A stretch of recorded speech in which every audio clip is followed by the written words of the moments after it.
Connecticut, we age well, we age well, we all can.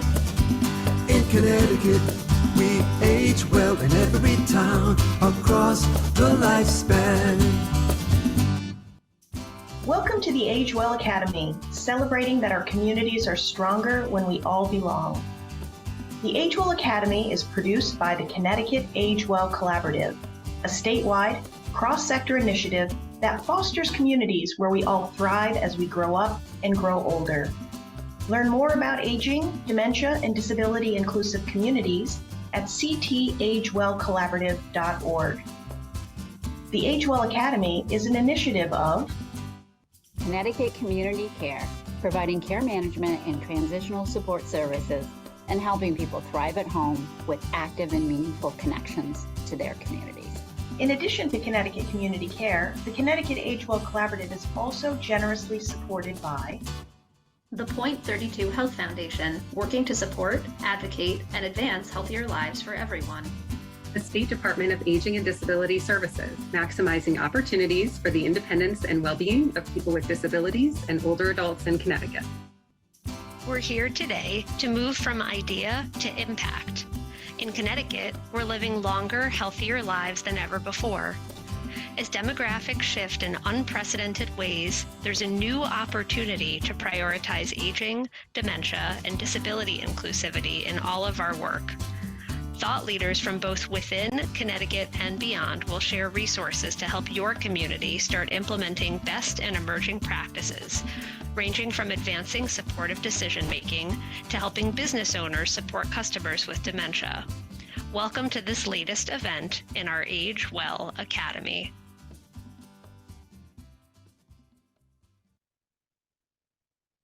Good morning, everyone. My name is Alyssa Norwood. I'm thrilled you're here today, and I'm the proud director of the Connecticut Age Well Collaborative.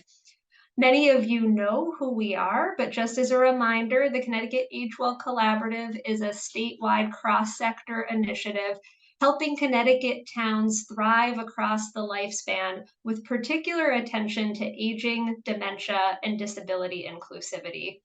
We're so glad you're here for this fourth in our series of events, collectively called the Age Well Academy, that's all about empowering municipal government and other community partners to help us all live our best lives at home and in community. We're so glad you're here. And as a reminder, for those who are interested in receiving credit through Connecticut Conference of Municipalities program for CMMO credit, please make sure that if you haven't emailed us already, that you do so, and no emails necessary if you've registered with your municipal email address and noted your interest in CMMO credits on your registration. So there are old faces here, there are new faces. I hope that you share the same enthusiasm and passion that we've been building together as a community since we launched the Age Well Academy. And I want to draw your attention, if you haven't yet seen it, to a recent article that was in the New York Times. And the reason I note it and I celebrate it is twofold. One, the fact that the conversation about changing demographics in America continues to be elevated to national news is a really big celebration of all of the work collectively that you're doing at the ground level. For those of you who haven't seen it, we've included the link here on the slide, and at some point in the presentation, we'll add it to the chat if it hasn't been dropped in already. And second, I want to celebrate the notion of intersectionality. If you all, after the presentation, look at the participant list, you'll see the breadth of disciplines that we have represented here. You all represent not just the aging services sector or provide services related to dementia or disabilities, but this work is deeply embedded in the fabric of daily life because it's the embodiment of human experience. So some of these links here that are in the article around honest conversations about change over time, about transportation, about how we meaningfully support caregivers across the lifespan, how we make sure that we have a range of housing options and how housing, which is predominantly single family with bedrooms on the second floor in Connecticut, can be adapted, changed, right-sized, modified, and situated in walkable communities of opportunity. These are all really important conversations, and I'm really excited for today's speakers who are going to take us into many of these different topics. The other point that I wanted to make is I wanted to talk a little bit about an evolving conversation around language that's important unto of itself, but is also a really interesting way to broaden the community and broaden the tent of people that we bring to this work. So the World Health Organization in 2007, when it launched its age-friendly initiative at the international level, really coined that phrase, and many communities throughout the world have adopted it. We've since shifted from age-friendly to a broader work, and we're going to hear both from AARP and Dementia Friendly America today about this incredible opportunity that we all have to recognize that steps that help one population can help multiple populations. And whatever door or point of passion or personal experience brings us to this work, whether it's a loved one with dementia or having entered this world not fully aware of the fact that we all have changing minds and bodies, and now coming to a recognition of the fact that as we age, things change. Whatever it is your point of passion is, that there's an opportunity to uplift and help other populations with the same set of tools. But this article was new to me, and I encountered it just a couple of days ago. It's an article that was in Nature Aging, released about 2 years ago, and it's the first time that I encountered the phrase longevity ready. And it's an interesting frame for you to think about and shop with leaders in your community around how you message this work. But the idea of longevity ready is to say, we're all changing from the moment we're born. We're all living longer and healthier lives than ever before, and we all have an opportunity in our communities to do work, not just for specific populations, for older adults, for people with disabilities, and people living with dementia, but this broad recognition that all of us are changing over time, and this work is for everyone. So just some food for thought. We'll end today talking about our new resource guide that's on our website, or will be on our website by the time this webinar is over, and you all as webinar attendees will be the first to see it and interact with it. But for now, I want to turn things over to our very talented group of speakers. So I want to begin by introducing Bill. Bill, we're so glad you're here. Many of you know Bill Armbruster as the Senior Advisor in the Livable Communities Department of AARP, where he oversees the management of the AARP network of age-friendly states and communities. Bill, we're so glad you're here. Thank you so much. Thanks, Alyssa. I'm actually really glad to be here. And again, a lot of great age-friendly work going on in Connecticut. So glad to be part of this conversation. If we can go to the next slide. Okay, so again, you understand this concept that America's aging, but I think it's important to really understand your numbers. And I love this slide. It comes from the US Census. It really looks at a 15-year span that we are dead in the middle of. And so you can see how our states are going to be and are changing over time. And I don't want to have this slide to scare people. You know, you hear all these terms about the silver tsunami and other things like that. But it's really about sort of this readiness and this preparedness. Are we looking at this work, you know, in our communities as a great place to grow up? Or as Alyssa said, are we looking at a great place to grow up and grow old? And how do we approach that as a community? Next slide. So for most people, there's really no difference in the word age-friendly or livable communities. People use it in a variety of different ways. But AARP, you know, 13 years ago, 14 years ago, we were looking to say, wow, we're talking to communities, and a lot of planning was around youth and family, and communities treated adults, whether they're 18 or 118, the same, unless they were in institutional level of care. And we're like, we need to start changing this conversation. So AARP became the US affiliate of the Global Network of Age-Friendly Cities and Communities. And just so you know, when we're having this conversation, it is something that communities enroll in. It is something that leadership says, yes, we are going to commit to going through an age-friendly assessment and a process to see about how and what we can do. So we go to the next slide. You can see a map of where communities are. Almost a third of all Americans live in a community enrolled in the network. About 40% live in a state that's enrolled in the network. So it's not just what communities are doing, but it's also what states are taking on to sort of change that dialogue and take aging just out of our Department of Aging or our Council of Aging, but thinking about how are we addressing aging in transportation? How are we addressing aging across a variety of other departments, housing? How are we making sure that we're integrating all people across the lifespan in our conversations and in our planning and communities? So we go to the next slide. And what does that look like for a community who comes in? It's a 5-year process, starts by enrollment. And then it goes to conducting a needs assessment. What do people want and what do people need? And how do they perceive what's available in their community? And what is available in our community? Is it available for everyone? Is it available for people of certain means? So really spending that year listening and then taking what they've heard as well as any other plans that may be in development, and then create an action plan. What could we and should we be doing?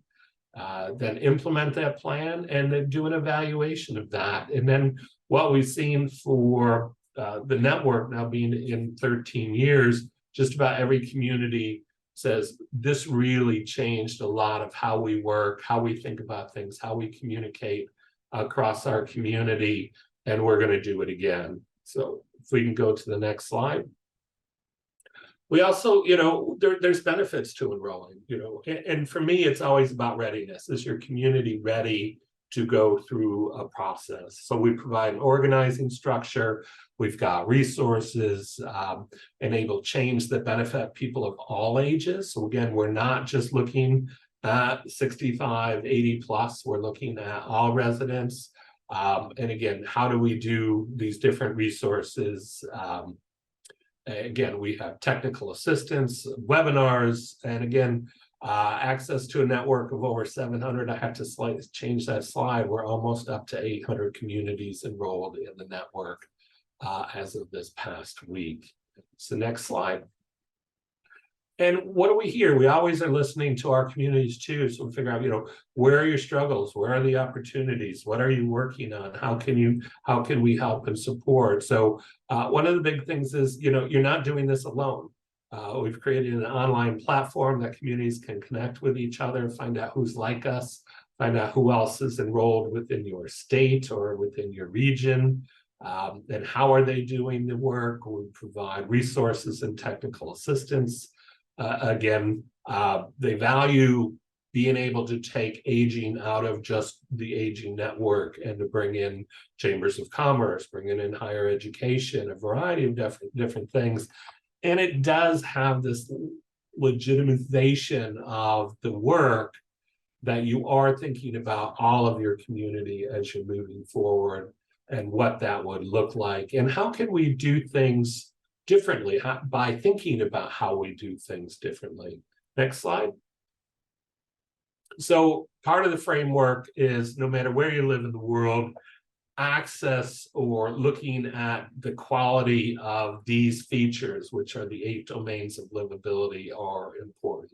So we break them down into the built environment, which are housing, transportation, outdoor spaces, and then also looking at the social environment, looking at health and community support, social participation, respect and social inclusion, communication, information, and civic participation and employment. And we also see, many communities, especially as you all are expecting a storm and gone through a lot of rain the last couple of days, are also looking at emergency preparedness as this pertains across this. How are our communities ready? Because we do know that older adults are disproportionately affected by natural disasters than the younger population. Next slide. So who's leading this? We don't dictate that it has to be Council on Aging or Aging Department. You can see from this list, municipalities lead the way in terms of who's leading this. We do have aging services providers, part of the home and community-based service network. We have volunteers leading this, not-for-profit. And more recently, we're seeing higher education come to the table to lead this work, healthcare organizational, regional planning organizations, foundations, and chambers. So the convener or the coordinating entity here can come from a variety of different places. Next slide. The exciting thing for me here too is if you had asked me 10 years ago who's leading this work, I would say aging and disability. But now we're seeing Parks and Recreation say, yeah, we need to be age friendly. We need to lead this work. We're seeing economic development lead this work. We're seeing planning and zoning.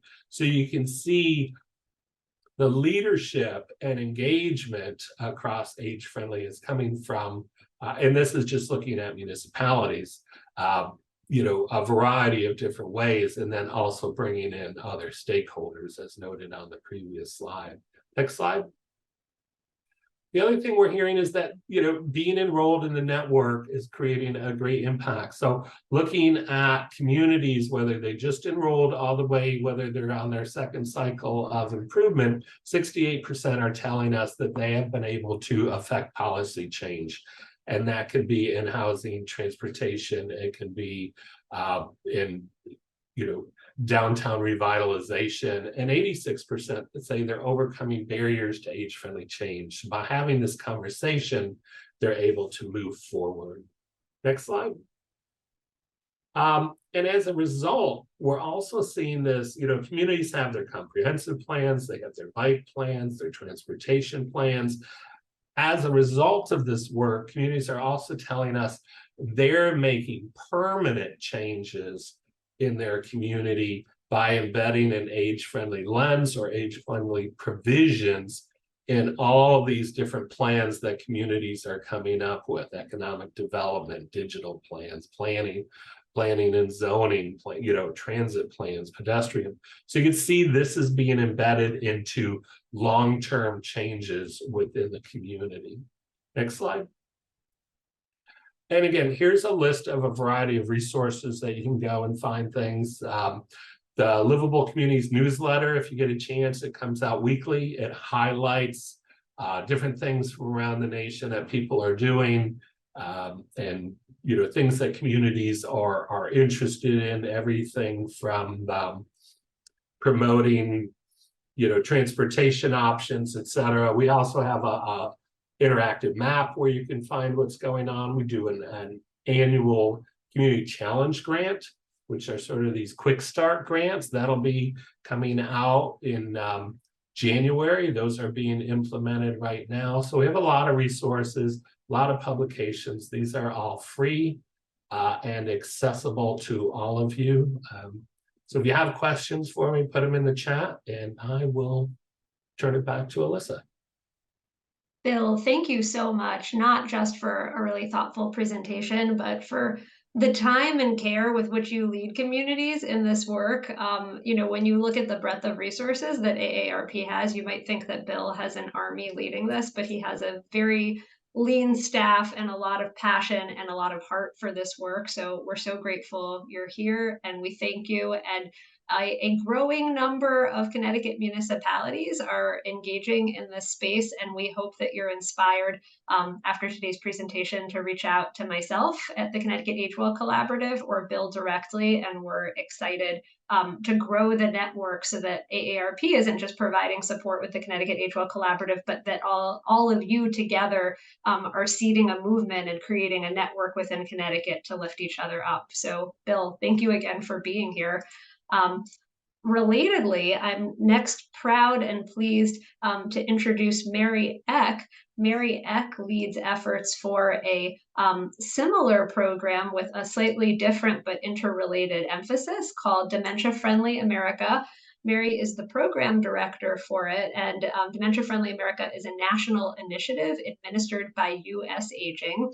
Through her work, Mary supports dementia-friendly communities and dementia friends administrators by providing technical assistance, facilitating webinars, collaborating among stakeholders, and managing the development and sharing of dementia-friendly resources. And Mary, I'm so proud to say that the Connecticut Age Well Collaborative is the new state lead in this work. So we're delighted to be working in partnership, and thanks so much for being here today.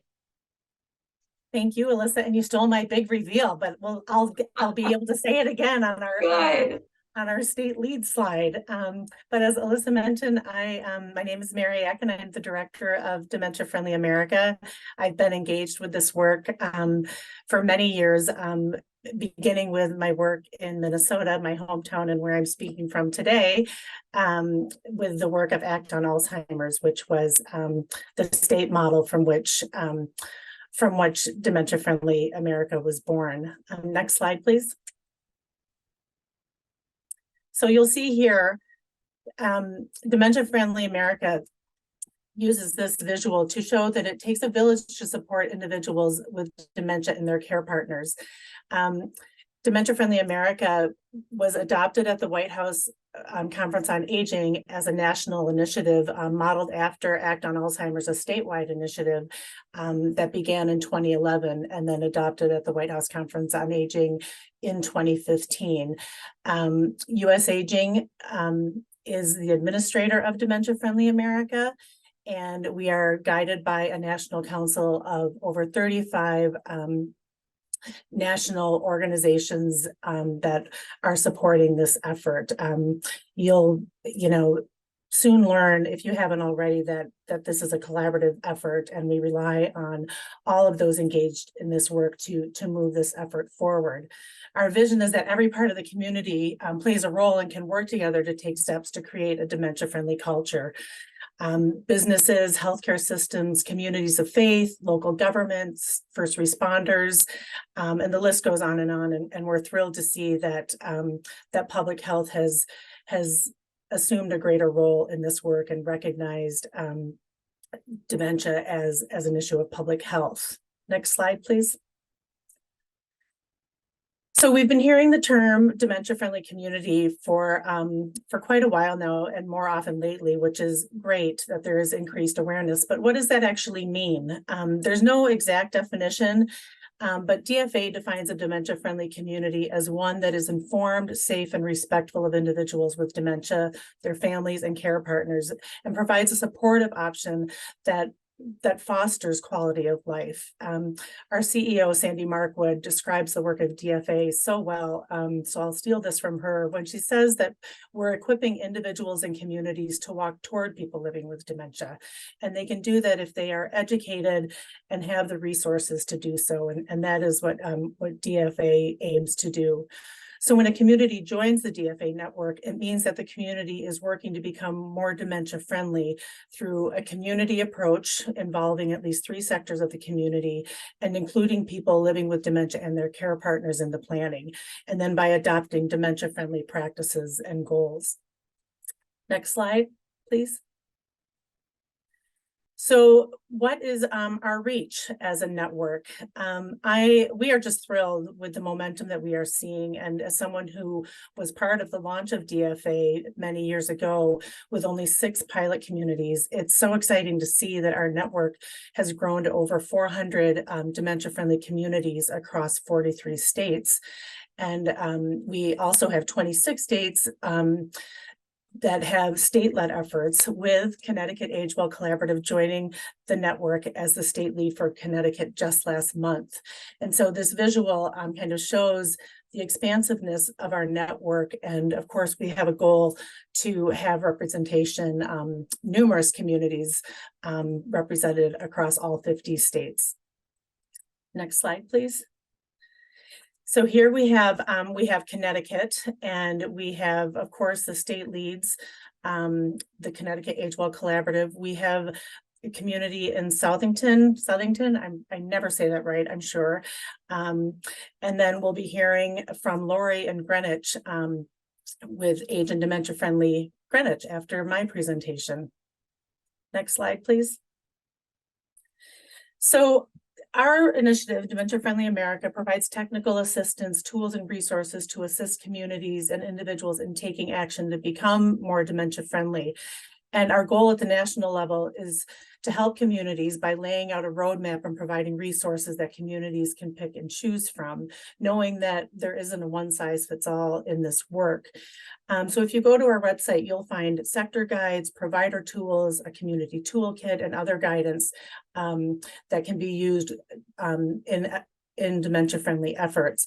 Here you'll see we have a community toolkit that provides a flexible structure for laying out a plan for a community initiative. It's a 4-step guide that guides the community through a process of gathering, creating an action team, doing a needs assessment, creating work priorities, and then a plan for implementation. And so the DFA Community Toolkit walks communities through that process.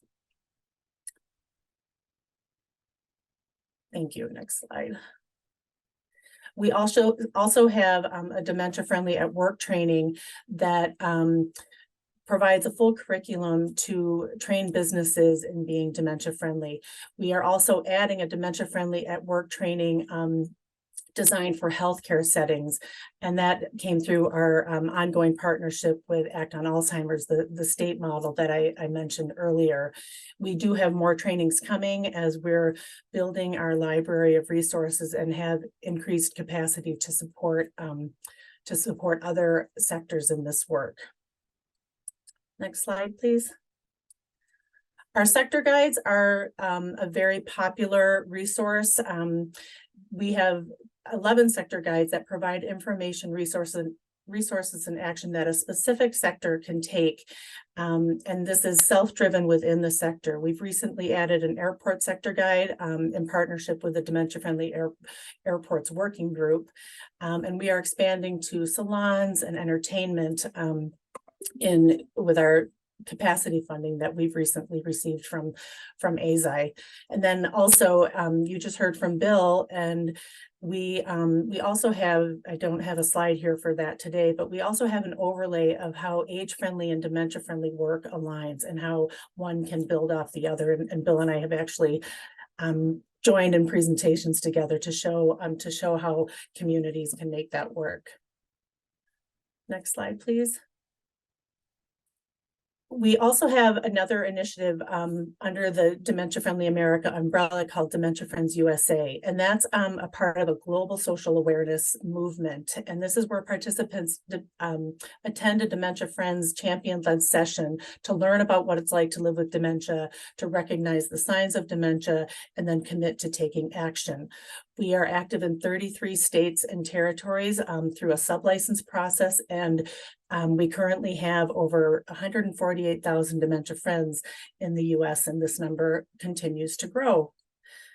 And you'll see here on this slide, these are the states that do have sublicenses, and we are also have a goal to have a sublicense in each state so that they can provide in-person Dementia Friends sessions for people to attend. And we're also finding that a Dementia Friends session is often serving as a catalyst for a community-wide effort. So even though we started as Dementia Friends USA with the community focus, we're finding that this individual focus has really kind of taken off and served as a catalyst for larger efforts within a community.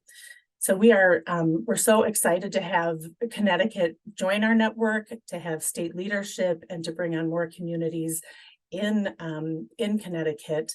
And I will, you have my contact information. There are a number of us you can reach out to, and I will happily hand it over to Lori to share some specifics about what's happening in Connecticut and Greenwich specifically.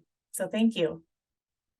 Mary, thank you so much for your presentation and your time and your care and your passion. And Mary, Bill, and I had the privilege this last March of getting to be together in person at the American Society on Aging's conference. And a couple of things strike me when I reflect on that time. One, the the professional stance that we all take in this work sometimes is the place that we lead from, but just the incredible privilege of sharing stories, how this is a lived journey for all of us. You know, who among us isn't touched by issues of either ourselves or a loved one, people that we care about, experiencing change in body and change in mind. It's what it is to be alive. And the second thing is just this tremendous energy around intersectionality. I spoke with another state that adapted the Dementia Friends training for the developmental disabilities community, which is valuable into of itself, and also because the incidence of dementia among people with developmental disabilities is much higher than the general population. So really excited, Mary, not just about Dementia Friendly America, but just this coming together today in this space and in other spaces as we all celebrate the intersectionality of that work, which I'm proud to say is happening on the ground here in Connecticut. So I wanted now to uplift a municipal voice, and it's my great pleasure to introduce Lori Contadino. Lori is the Executive Director of the Greenwich Commission on Aging and also the town's municipal agent for the elderly, which is a statutory term of art. Since January 2013, she's been responsible for identifying and responding to the needs of older persons, formulating plans and setting priorities for new and improved services, providing assistance to older adults through advocacy and community outreach efforts, as well as overseeing the management of the Greenwich Senior Center. So Lori, when the time is right for you, we'd love for you to turn on your camera and unmute. And we're very excited to hear about your work. Thanks so much for joining us today. Thank you, Alyssa. It's a privilege to be here today and to have worked with both Bill and Mary directly on our age and dementia-friendly journey. Next slide, please.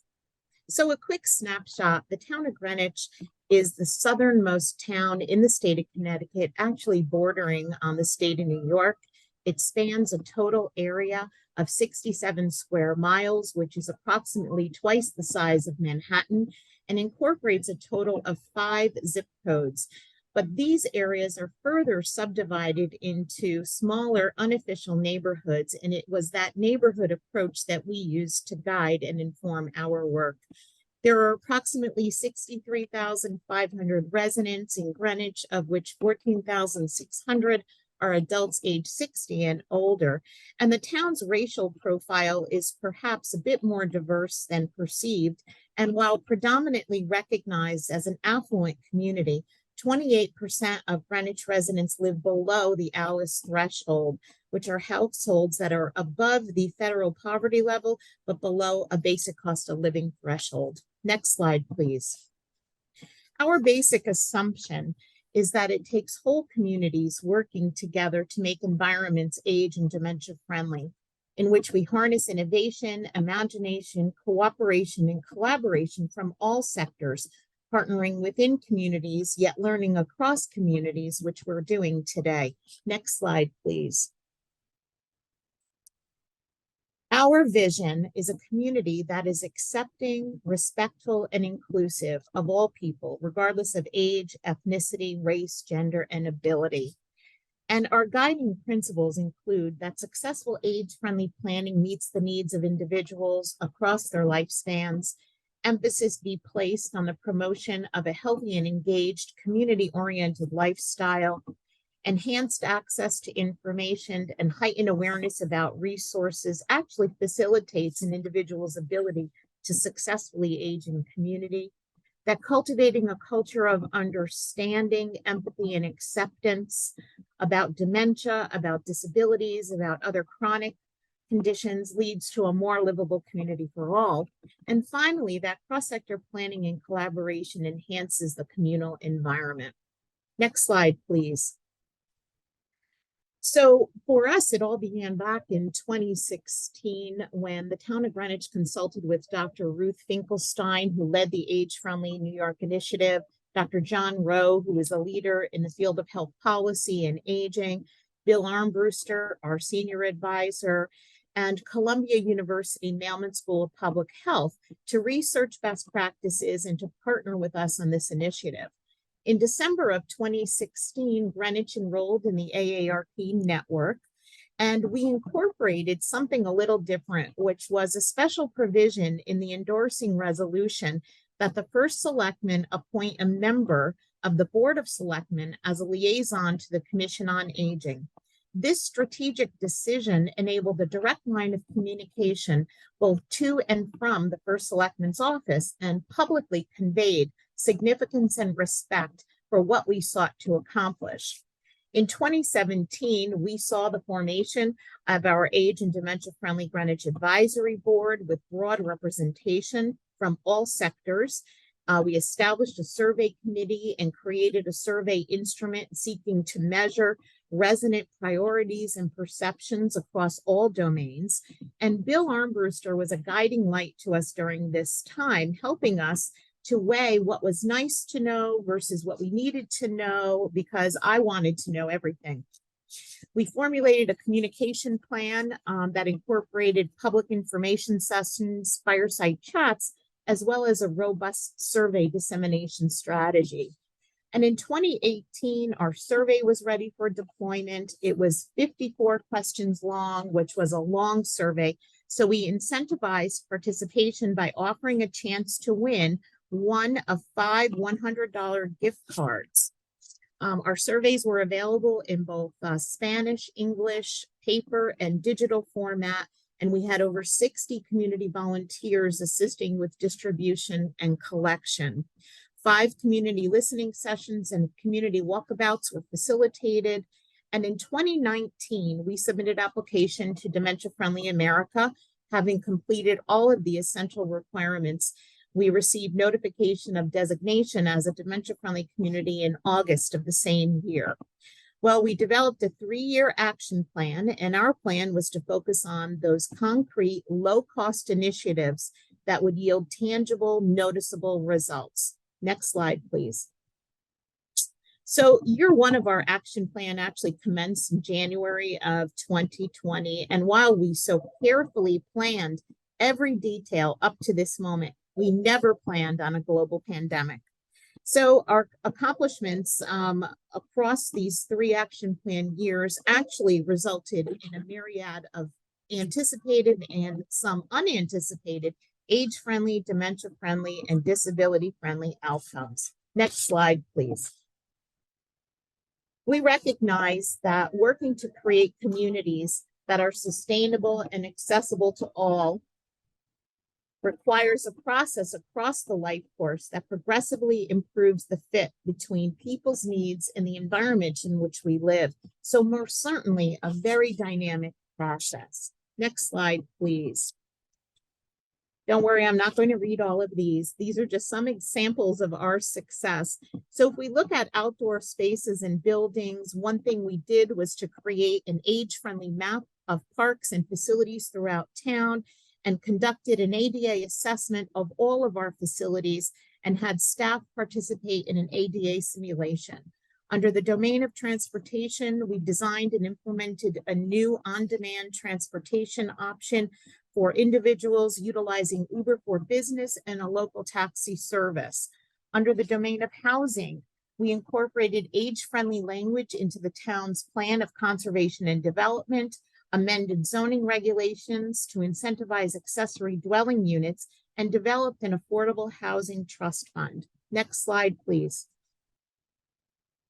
Under social inclusion, respect, and employment, and this was one of our customized domains, we created a collaborative intergenerational program called Tech Connect that is dedicated to improving digital and media literacy among income-constrained older adults, and initiated the Happy to Chat bench, which originated in the UK to combat loneliness and isolation. Under communication and information, we launched a significant outreach initiative, Hello Neighbor, mobilizing 110 adult volunteers who were tasked with giving wellness calls to 3,300 households of individuals where at least one individual was 75 or older. And we created a new standalone website that has a centralized calendar of all community offerings related to age and aging. Under community support and health services, perhaps most notably, we launched an interdisciplinary suicide postvention task group and established the Greenwich Care Team, which is a collaboration between certain departments, agencies, and the Greenwich Police Department to serve special populations that we felt needed more support. And under the domain of dementia, 40 individuals were trained as dementia champions, and we hosted Dementia Friends information sessions throughout all sectors of our community. We currently have approximately 775 dementia friends. Next slide, please. Perhaps most significant and sustainable outcome of the Age Friendly Initiative for us is the revitalization and the rebranding of the Greenwich Senior Center. So Greenwich resident Mary Louise Wallace learned about the Age Friendly Initiative and was touched by our many outreach efforts during the COVID health crisis.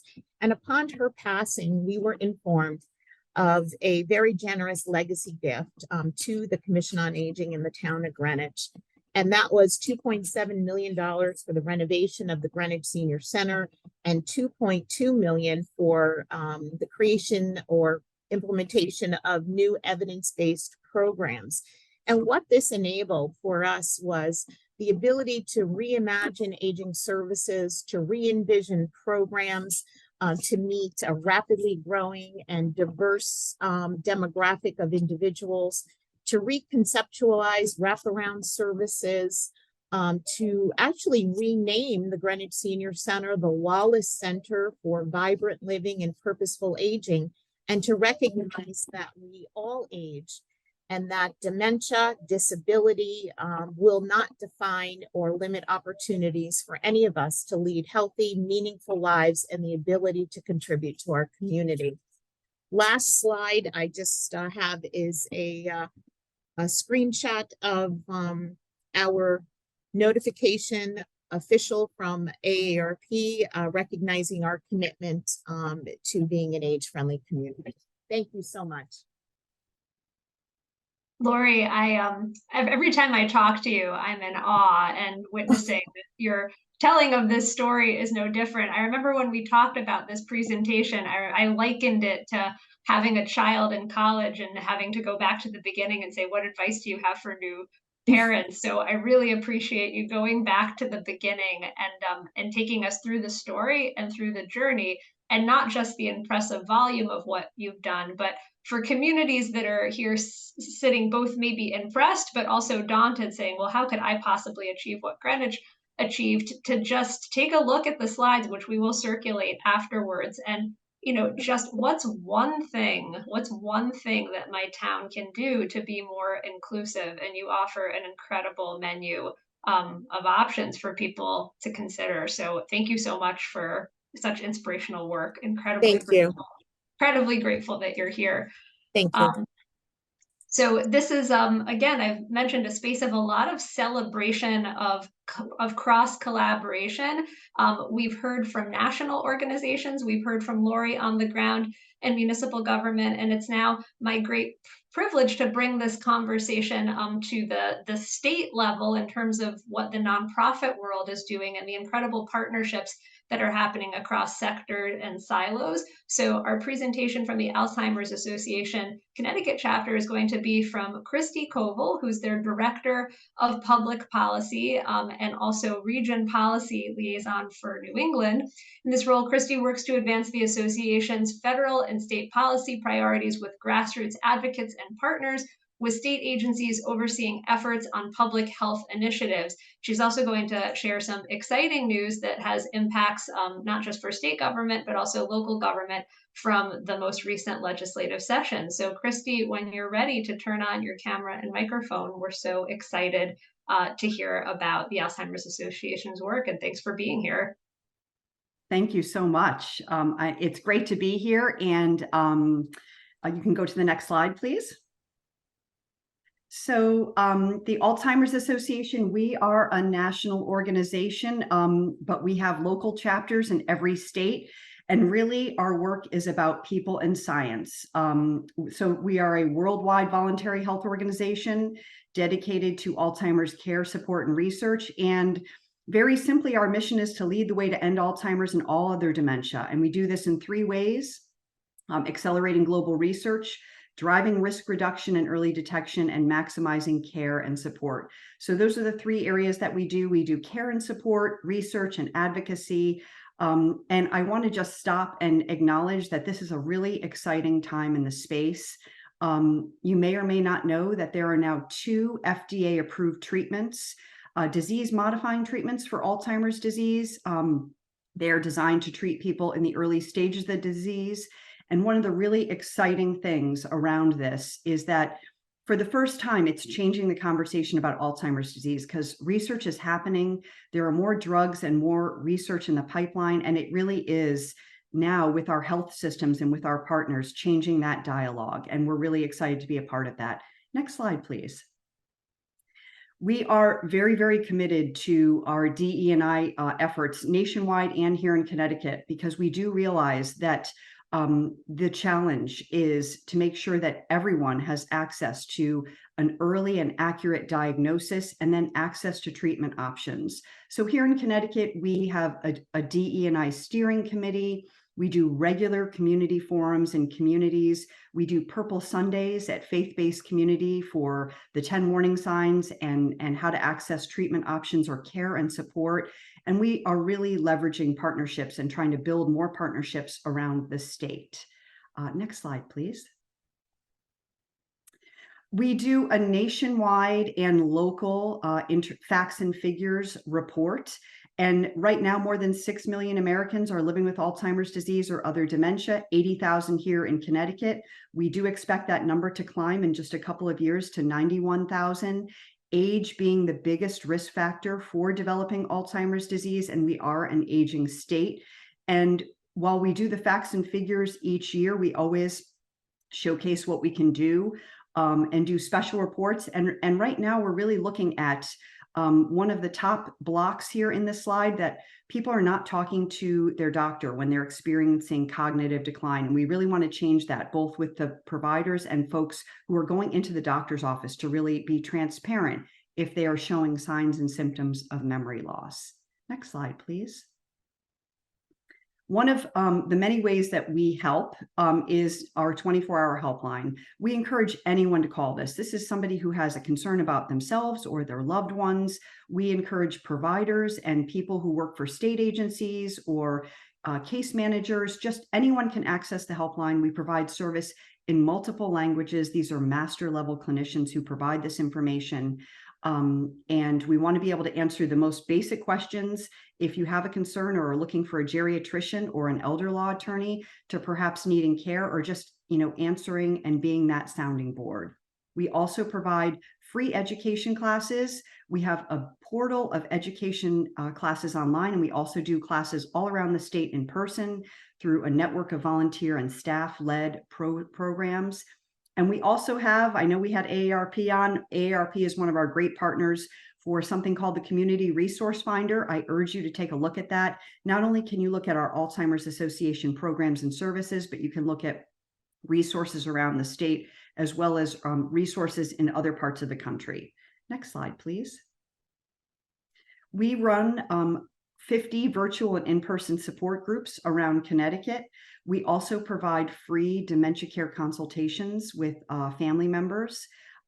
This can be in person or virtual. And we also offer a number of early stage social engagement groups. And these are really helpful for people who are living with this disease, particularly those who have younger onset Alzheimer's, to be able to feel like their voice is heard, that they're included, that there's a peer network of support that's available to them. And these have been very successful programs that we've had throughout the state. Next slide, please. We are the largest nonprofit funder of Alzheimer's and dementia research in the world. We convey an international conference. We just had our recent conference was in Amsterdam this year. We have 320 million projects, 1,000 projects, $320 million in 54 countries. And if you look at the next slide on what that translates to here in Connecticut, we fund $1.67 million annually right now. This number goes up each year. We are doing grants. And what we like to say is we fund those researchers who are in the early stage of research so that they can apply for a grant at the National Institutes of Health, those early investigators. And we are funding throughout the state at UConn Health Center, Yale, Hartford Hospital, and others. Next slide. Another thing that we encourage people to do is to get involved in research. And Trial Match, we like to think of it as match.com for clinical trials. So we really know that with other diseases too, getting involved in a research trial, and this does not have to be a drug trial, this could be a lifestyle trial, or if you have Alzheimer's or dementia in your family and you want to see what your risk factors are, to go to Trial Match and put in your information. It's confidential. It does not obligate you to get involved in a trial, but it will show you what trials are happening in the area and in the space that might be of interest to you or your loved one. So this is a really good way to sort of see what local research is happening and whether or not you and your loved one may be interested in attending that. Next slide. And just to jump into our policy and progress, I work on policy on a federal level and a state level. Federally, we really push for increased funding at the NIH for Alzheimer's disease research. And you can see on the graph that each year we have been able to secure with our advocates increases in that research. And that is so critical because now we have 2 drugs, more drugs are in the pipeline. So we have been able to secure more research funding at NIH, and that's allowed us to have progress. And then locally, I really want to call out specifically for today, the implementation of a dementia services coordinator. There's now 27 states that have implemented this model. It is a person in state government who is looking at how the state is preparing for caring for those who are living with Alzheimer's disease, how they're getting access to early detection and diagnosis, how they're accessing services, and what communities are doing to prepare, whether it's transportation or housing or the ability to access care in community. And so we're really excited. 7 states passed laws this year to implement this position, and Connecticut was one of them, as well as looking at training for homemaker companion agency staff to really get those folks trained to care for those folks in the home. Next slide. And I do want to touch on a little bit of, I apologize for the verbiage on this slide, but a couple of things that we've done in my last minute. We have a portal for first responders. It's an online training that anyone can access. We have this we've also provided training in person to the Connecticut police cadets, and also partnered with municipalities. I know Waterford was one of those municipalities to provide training to their law enforcement. And I do want to call out, if municipalities want to get involved, our training portal, which I have down on the lower right-hand corner, has all free online training classes, or you can call somebody on our helpline if you'd like access to that. To somebody to come out to your community in person, we'd be happy to do that. This is ways that we can provide, support to those communities and those municipalities, as we all want to make sure that our communities, have properly trained and inclusive ways that we can care for those who are living with this disease. So I'll answer questions at any point, and that's my timer, which Alyssa suggested to turn on, which I think is helpful, and I appreciate your time today.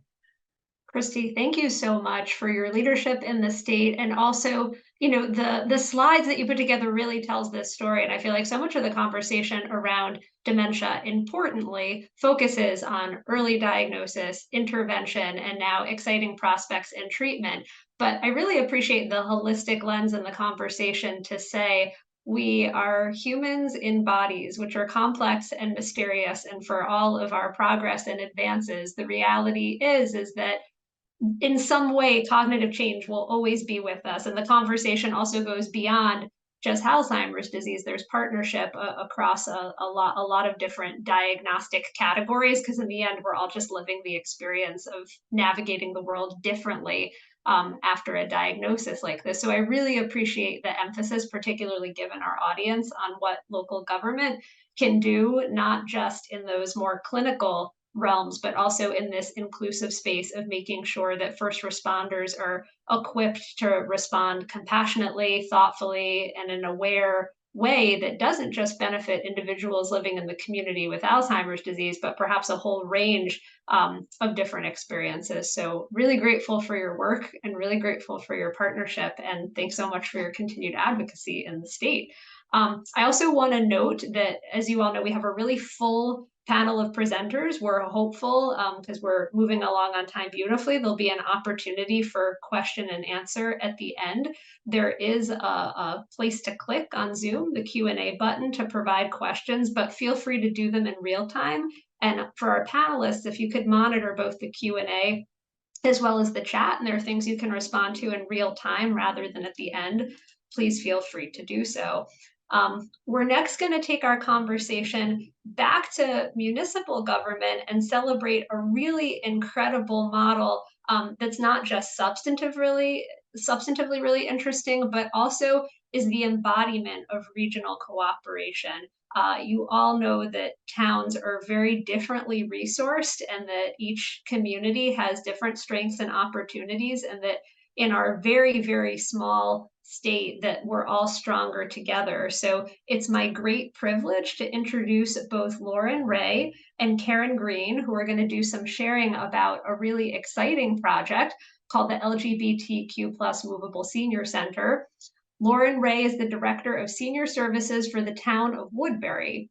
Lauren advocates for strong senior centers as a focal point for aging in the community and served on the statewide committee on the role of senior centers during the COVID shutdown. She's a member of the advisory board for the Connecticut Healthy Living Collective and currently chairs the committee on the LGBTQ Moveable Senior Center. Karen Green is my colleague and operations network for Connecticut Community Care, where she supports the work of both the Connecticut Age Well Collaborative and the Healthy Living Collective, among other initiatives. She is also separately the part-time program manager for the ADA Coalition of Connecticut, which provides training and technical assistance to ADA coordinators throughout the state. We are so lucky to have you both here. Lauren and Karen, thank you for your passion, and I'll turn it over to you. Thank you, Alyssa. Thank you so much.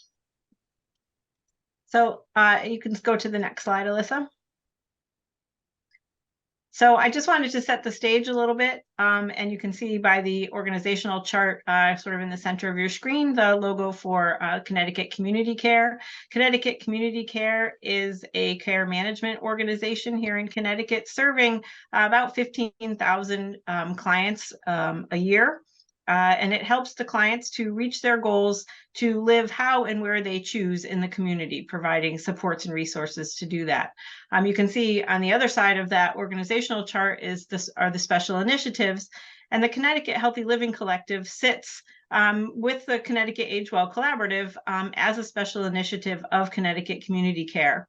And the Connecticut Healthy Living Collective, at its mission, is to provide easy access to older adults to help them age well through programs at their local senior centers. The Moveable Senior Center began as a pilot partnership of 5 senior centers in Greater Hartford in the fall of 2015, with input and guidance from members of the LGBT Aging Advocacy Organization and financial support from the John H. and Ethel G. Noble Charitable Trust. The Moveable Senior Center now sits within CCC and the Connecticut Healthy Living Collective. The goal for the Moveable Senior Center was to reach the LGBTQ+ community and allies to encourage participation in the many benefits that Connecticut senior centers have to offer. You can go to the next slide. So every community in Connecticut has a senior center, and they have long been recognized as trusted community resources for information and referrals and programs and services that support people as they age. However, people who identify as LGBTQ+ may not access senior centers because they're not familiar with them or what they offer. They may be concerned about being stigmatized or not welcome or bullied. And perhaps maybe the programs are just not of interest to them. And the Moveable Senior Center had some goals in the beginning when it was first formed, as well as now, to bring inclusivity training and best practices to Connecticut senior centers. We wanted to introduce the services and supports for healthy aging available in senior centers to LGBTQ plus older adults. And we wanted to provide a cohesive and coordinated statewide calendar of LGBTQ plus movable senior center events and programs to the community. And that calendar lives on the Connecticut Healthy Living Collective website. Participating senior centers host LGBTQ plus movable senior center programs or events. And the term movable refers to the changing location in which the LGBTQ plus movable senior center events are offered, not to a bus that is driven around the state. LGBTQ older adults and allies often travel outside of their town of residence to attend movable senior center events, and that is why we call it movable. And I think I'm going to go to the next slide, is mine as well. This is some examples of the LGBTQ Movable Senior Center in the community. You can see some of our recent flyers. And since the inception, programs were offered at different centers, but followed similar formats organized around senior center theme of mind, body, and spirit. But we added the relevant LGBTQ plus content. Events can be recreational, they could be social and or educational. A few of our recent and upcoming events include a movie afternoon, followed by facilitated discussion, dance or karaoke parties. I recently had the wonderful pleasure of attending the Flamingo out at the Windsor Senior Center, which was a wonderful celebration of them becoming a movable senior center. We have hosted intergenerational discussions for older and younger LGBTQ community members. We've had trivia games, book discussions, presentations on laws and legislation with a focus on LGBTQ plus specific content. We've also done storytelling and presentations about LGBTQ plus resources across Connecticut. So to talk a little bit about the heart and the why of the Movable Senior Center, I'm going to hand it over to Lauren. Oh, thank you, Karen. So why does this matter? Statistically speaking, in the older adult population that identifies as LGBTQ, there's an increased risk of them not seeking supports or services that are compared to the general older adult population. And this translates all the way from receiving energy assistance way up to not being encouraged or feeling comfortable going to their local ER. Senior centers are really strategically located to be a trusted partner and helping them find the services they need.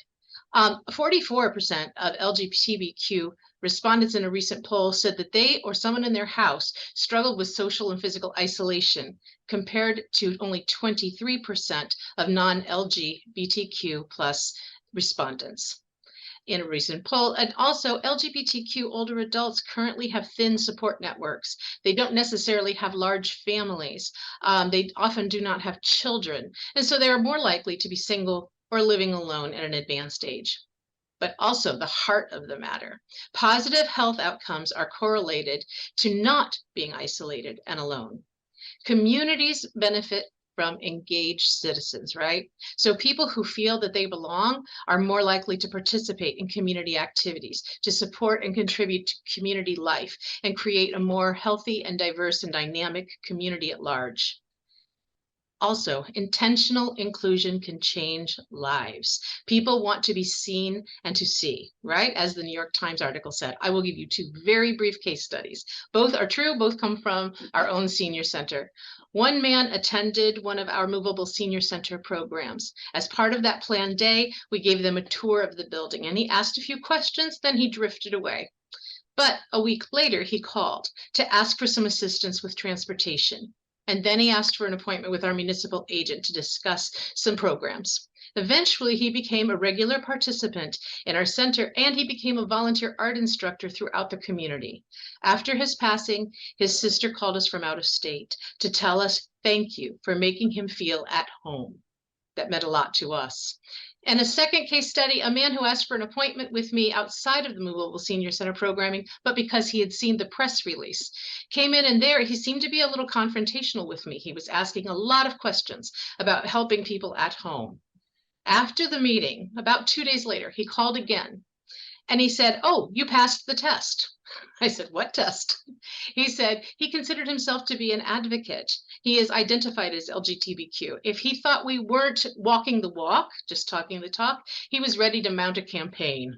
I don't know what the campaign would be, but that's what he said. Instead, he thanked us and the town for being supportive of all its residents. And he continued to touch base for many years, and he actually referred other friends to us for services as well.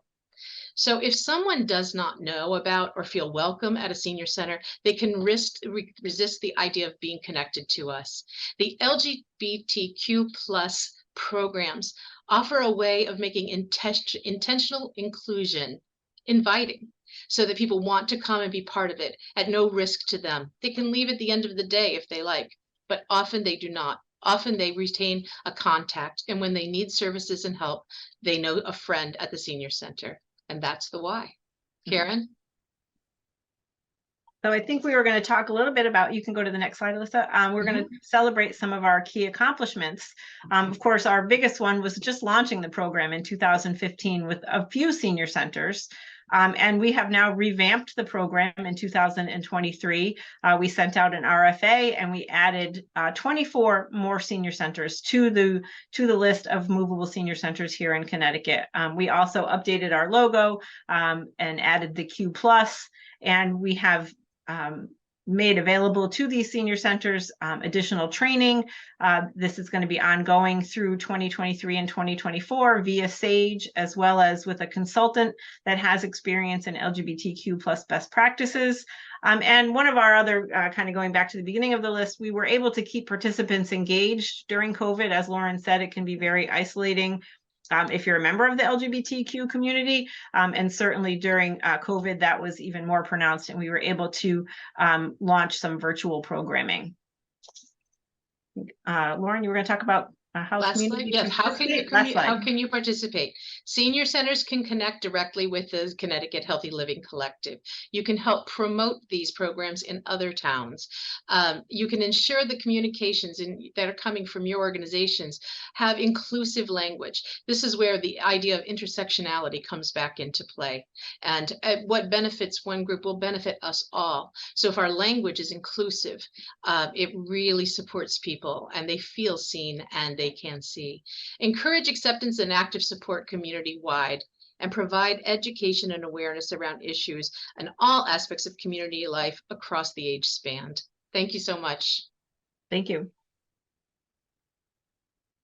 Thank you both for your incredible passion and energy in this work. This is a tremendous program with a lot of success and also a lot of continued opportunity for growth. So again, we'll circulate the slides, but you can see both Karen's and Lauren's contact information. So if you have a community or live in a community that's not currently participating in the LGBTQ plus Movable Senior Center program, we welcome your continued exploration. So Karen and Lauren, thank you both so much again. And it's now my pleasure to celebrate that so much of the work that there is to be done is really in just connecting to existing opportunities and resources. So for those of you who are in municipal government that are new in your learning, so the work of the Connecticut State Independent Living Council, you'll find in it a tremendous resource. And this organization, I have the great pleasure to say, is led by Molly Cole as its executive director. She has over 40 years of experience in the field of developmental disabilities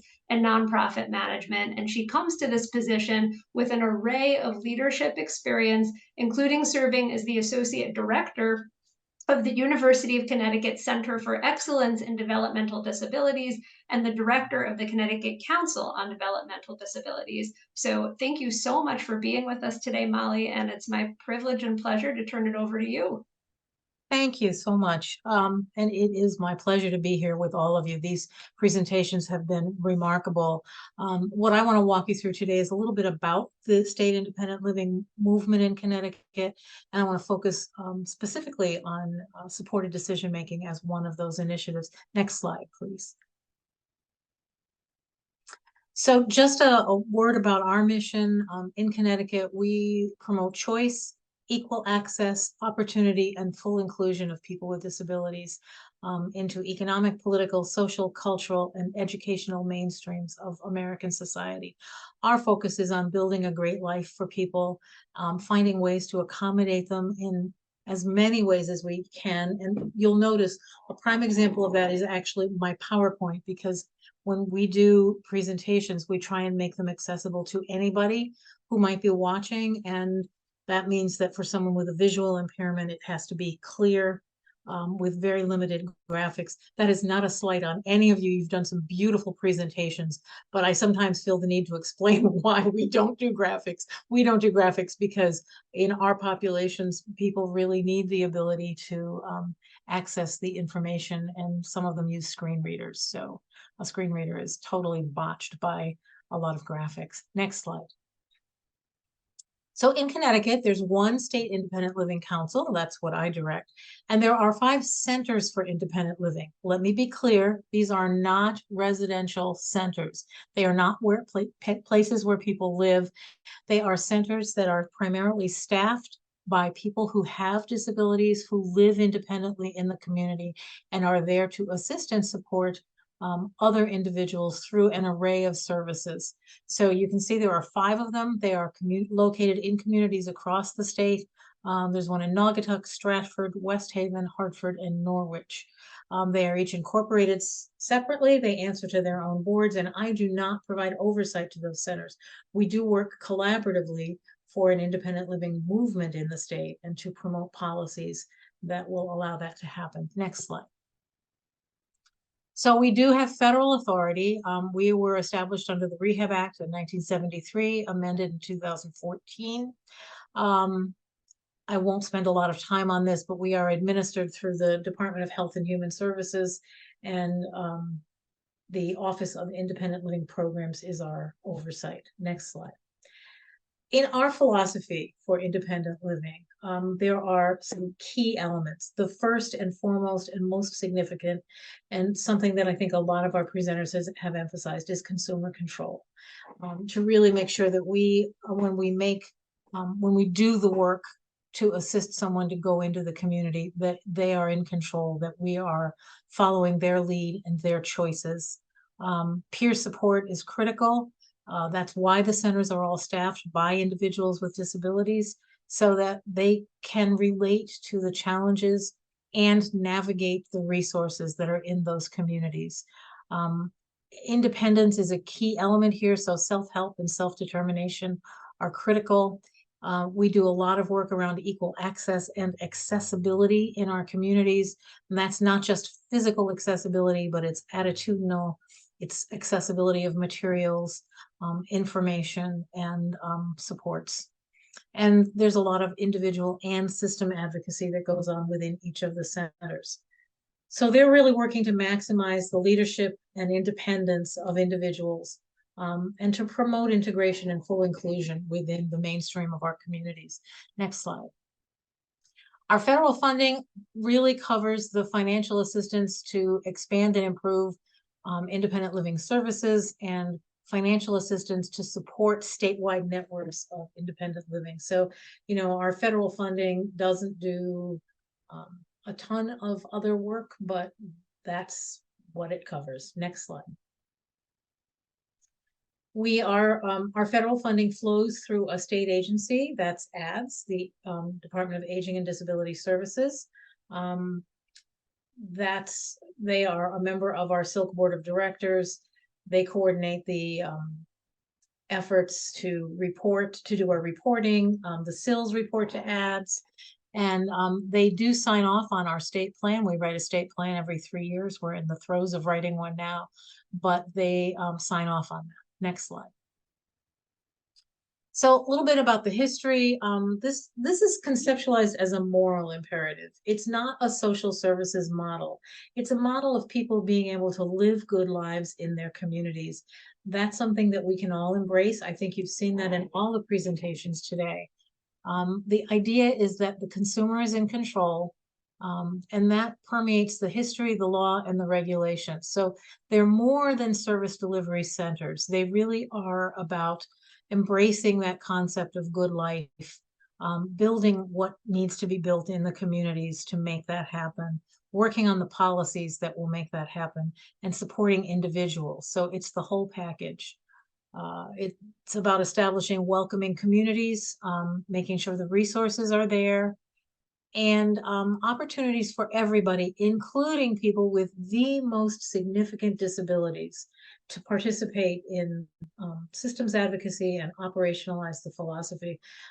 Next slide. So silks have to have more than 50% representation of people with disabilities, and they can't be employed by any of the state Centers for Independent Living or the state agencies. SILs are required to have more than 50%, the same thing. People with disabilities on their boards. So the silk and SILs really mirror each other in the way they're structured. All our meetings, offices, venues, everything that we do must be accessible. That's just a standard tenet of what we do. And lastly, and I think most importantly, disability is self-identified. So if you call a Center for Independent Living looking for assistance in something to do with independent living in your community, we're not asking for a medical report. We're not asking for a doctor's note that says you have a disability. It is self-identified. You tell us you have a disability, we move on that. Next slide. So the silk coordinates all the policy activities in the state. I do a lot of the legislative and policy work, and a number of projects and initiatives that I do want to get into. Next slide. We have one office we have a number of consultants that work with us on different projects. We run the Cross Disability Lifespan Alliance. You are all more than welcome to join us. It is a part of Silk operations. It is the piece that addresses system and policy initiatives. So we meet via Zoom once a month, and every other week right now we're meeting on policy issues. Come January, right before the session starts, we will start weekly Friday meetings. We meet from 12 to 1 on Zoom. We look at what the current legislative issues are that are coming to the fore, and we'll have conversations about what action, if any, we're going to take. We also run a candidates forum on disability issues. We'll be planning the next one, which will be in October of 2024. We are also working on a supported decision-making initiative, which I will spend some time on in a second. And we're working on the closure of our last major institution in Connecticut, the Southbury Training School. So those are all critical pieces of independent living. Move to the next slide, please. So supported decision-making is one of our biggest initiatives right now. And in fact, we are co-sponsoring a session at the Aging and Disability Conference on October 30th. We have Jonathan Martinez, our national consultant, coming in to speak at that conference. Supported decision-making is an alternative to guardianship or conservatorship. It could be either, but it keeps control in the hands of the individual while understanding that they need help in specific ways and in specific situations that are very useful to that person. And that individual selects their own supporters and works out an agreement. It's very much like how any of you would make decisions. If you were going to buy a car and you didn't know anything about cars, you'd probably ask a couple people. You might bring somebody with you to choose the car. You might do something like that. That's very much what supported decision-making is. Do you need help with your finances? Well, maybe you want a supporter for that. Do you need help with your healthcare decisions? Maybe you want a supporter for that. So it's really an informal way of ensuring that that person can make good decisions without giving up total control and all their rights to guardianship or conservatorship. And we have a lot of training and information on that. So please, if you're interested, contact me and I will be more than happy to share more of that. Next slide, please. Yeah. Molly, I know there's a lot more to say, but we're coming to the end of our time. All right. I'm gonna leave it to you to wrap things up. Okay. So yeah, let me just say, let's just keep going. Okay. Next slide. Next. Here, I do want to talk about these core issues. These are the things that the centers will do. They'll do information and referral, peer counseling, individual and systems advocacy, independent living skills training, and transition services, including nursing facility transitions. That's really a core element of who we are. And with that, I will stop, and I'm more than happy to answer questions at any time. Molly, thank you so much for who you are and what you do in this state and all of your tremendous work. I just want to make sure that I post so people see the contact information of the various centers for independent living. You can identify which one serves the town that you live in, but there's just a tremendous wealth of opportunity and learning that we all have to do, however educated we are in this area, to be as inclusive as possible, which is an evolving standard, right? There's new technology and new opportunity all the time. So for those of you who think you've done this work, it's never done. It's an ongoing journey. Thanks, Alyssa. Thank you for being here. Our last scheduled speaker before we move into a space of conclusion, it's my great pleasure to celebrate Kate Kelly. Kate Kelly is the Associate Executive Director at the Supportive Housing Association of New Jersey. And I'm so grateful to our colleagues in New Jersey for fostering this connection. Kelly manages the Integrated Community Project, working to increase the capacity of people with disability and barriers to become completely engaged in their community. So very much in the spirit of the work that Molly was talking about. And Kate, I'm going to turn it over to you to share more on your incredible work and also on the new toolkit that you've produced that Connecticut has the great pleasure of being a beneficiary of all of that incredible research that you've done. Wonderful. Thank you very much. And hi, everybody. It's great to be here. Next slide, please.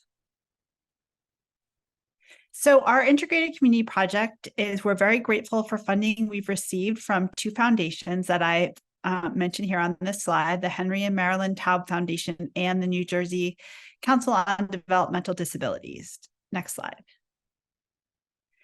We work with the goal of increasing the capacity of people with disabilities and barriers to become more fully engaged in their communities. And by people, we mean individuals, with physical disabilities, intellectual disabilities, individuals with mental illness, individuals who are aging, maybe in recovery from substance abuse and/or may have experienced homelessness. Next slide.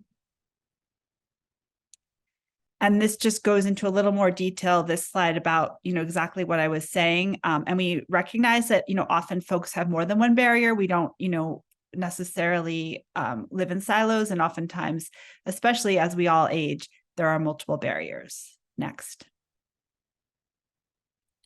And, how did we get to where we are with this project? We began in 2021 with funding through the New Jersey Department of Developmental Services. We got an Inclusive Healthy Communities grant that allowed us to work in 3 counties in New Jersey.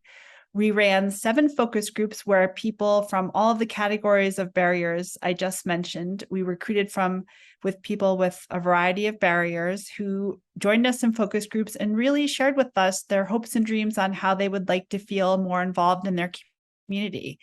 People with lived experience with disabilities and barriers have really led the work of this project. They heavily influenced the self-assessment that we've created to conduct with municipalities, as they also influenced the creation of our toolkit. We created a self-assessment that we conducted at the time in that phase of the project in 9 cities and towns across the 3 counties, and we really focused the self-assessment on the key areas where we heard from people where they don't feel included. We took what we learned from the self-assessment, what we heard in the focus groups, and what we heard in leadership teams that we created in each county with folks from the focus groups and folks who lead organizations. And we developed our toolkit for municipalities. And the toolkit is full of resources and best practices and really tools that cities and towns can use to include people to feel more integrated. I think it's very timely that I followed the presentation about the Centers for Independent Living, because I should mention, we were able to recruit pretty heavily from the CILs in the counties where we're working for our focus groups. Next slide. And really, what makes the work of our Integrated Community Project so important? As I said, it raises the voices of individuals with disabilities and barriers. We've given a lot of leadership opportunities to people with lived experience. We've been able to connect organization and leaders who work maybe in silos of categories of disabilities and/or aging work and realize that, when we break down one barrier for one population, a great example of that is making sidewalks more walkable or improving the way a city or town communicates out information. When you do what you think is improving that for one category, you're helping much more than that. And through the self-assessment, we're letting cities and towns share with us their best practices to what they're already doing. And we continually work to update our toolkit. A new version of it will be released this fall. Next slide. This is just really to show you how we conduct the self-assessment. It's a Google form that we've created, and we really focus our questions in it around 9 categories of areas where folks feel that they're not integrated. And we meet with municipal staff or elected officials from cities and towns on Zoom, and we go through it together. It's not, we're not giving a grade. We're not giving, we're not filling out a scorecard. It's really a chance for them to share with us all the good work they're doing and explore where they might like to do more. Next slide. And this is our toolkit. You can see on the right, that's an image of it. It is a digital document. And I share here the table of contents because I've talked about these core areas where people told us in the focus groups and in our leadership teams that they don't feel involved. And these are the categories that the self-assessment is constructed around and that we created the toolkit around. So, we have some background information in the toolkit on how to make the case for inclusion. We have some general best practices for how to include people, but we have a lot. Then we get into the topic areas: physical environment, cultural and recreation opportunities, civic engagement and participation, information about how to hire people with disabilities, communication, transportation, and housing. These are the areas where in the focus groups, we heard over and over from people that they do not feel involved in these areas in the cities and towns where they live. And so that's why we've developed our content around these categories. Next slide, please. And as we meet with cities and towns and conduct the self-assessment and review the toolkit with them, what do we hear from them are, just a few things that communities can do to better integrate people with disabilities and barriers into day-to-day life. Well, and I think I used all these examples because they really address barriers by multiple populations. We can install hearing and induction loop technology in municipal facilities. As we all age, we often experience hearing loss. You can include a city and town when it's communicating out about events and activities, information about how individuals with disabilities can access transportation, sign up or register for the event, how they can participate, and how they can receive financial assistance to be involved in those activities if that is a barrier. Meetings, when they're happening at the municipal level, city or town council can happen both in person and virtually.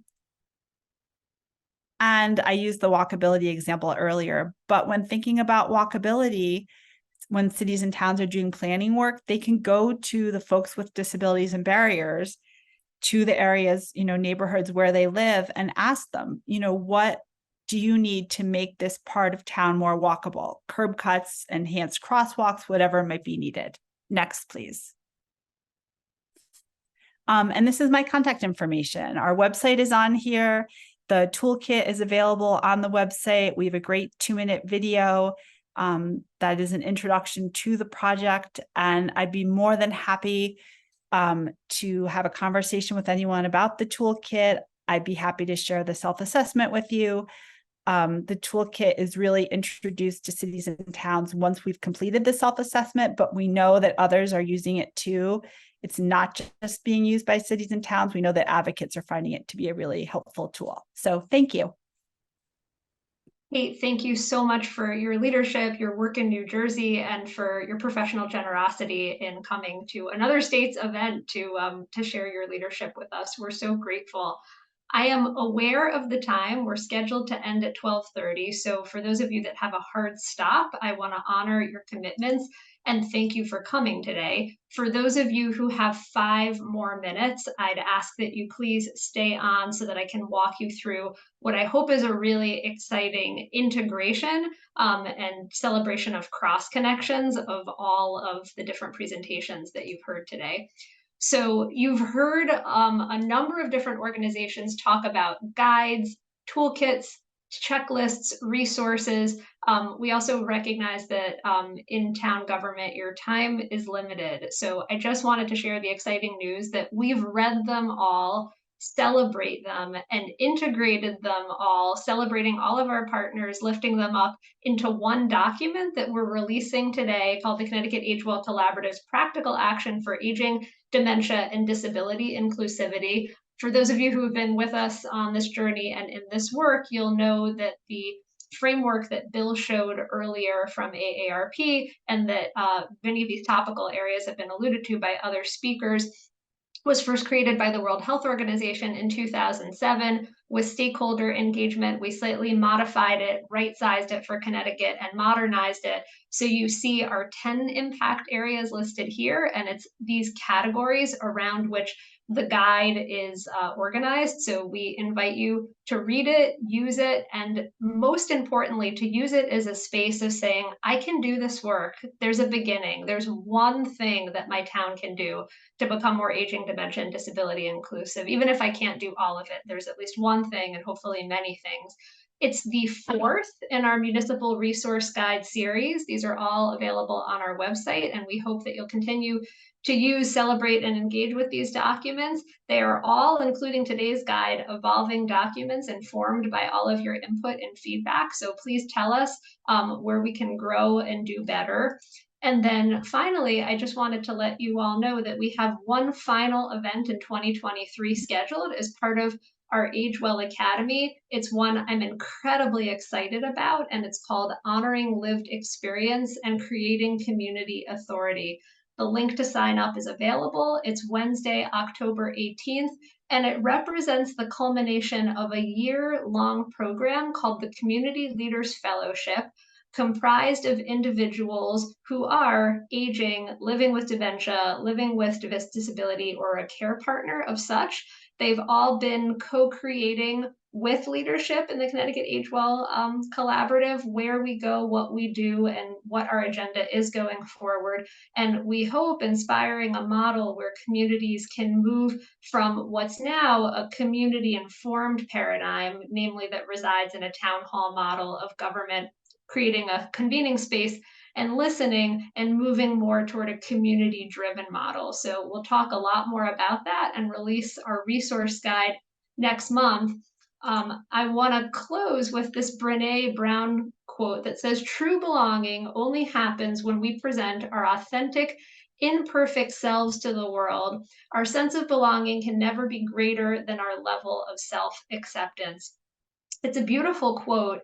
It's really rooted in this model of individual determination. So I want to invite all of you to the next space of systemic change and to really engage in this level of inquiry and think, well, what can I do in a space of either being a community resident or an advocate or in municipal leadership to create the container where we all feel safe to be that authentic, imperfect expression? What systems can we change to invite that kind of really positive shift? And I'll conclude by saying that unfortunately our time is short for questions. So if you've put a question in the chat or in the Q&A, we'll follow up by email. So I encourage you to reach out to us at ctagewell@ctcommunitycare.org, as well as all of our presenters in registering today. We'll follow up. And I just want to thank you all for being here.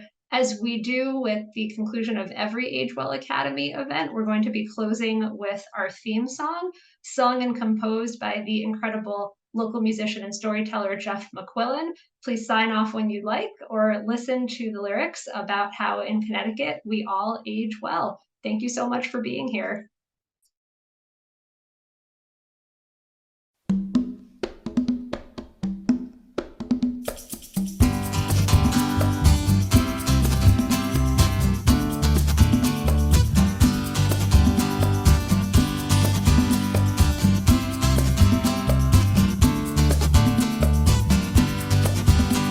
Connecticut, we age well, we age well, we all can.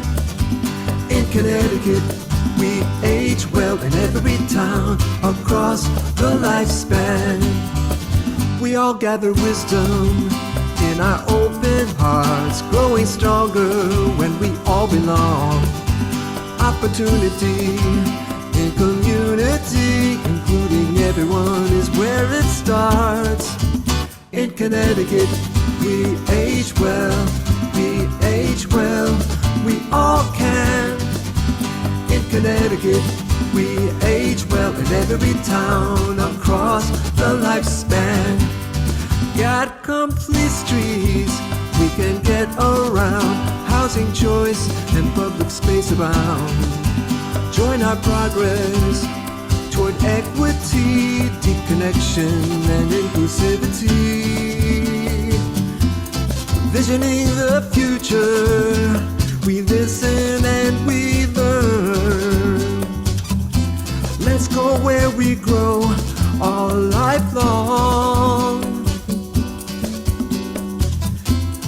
When we feel seen, you know we're shining bright. When we honor choice, we know we're living right.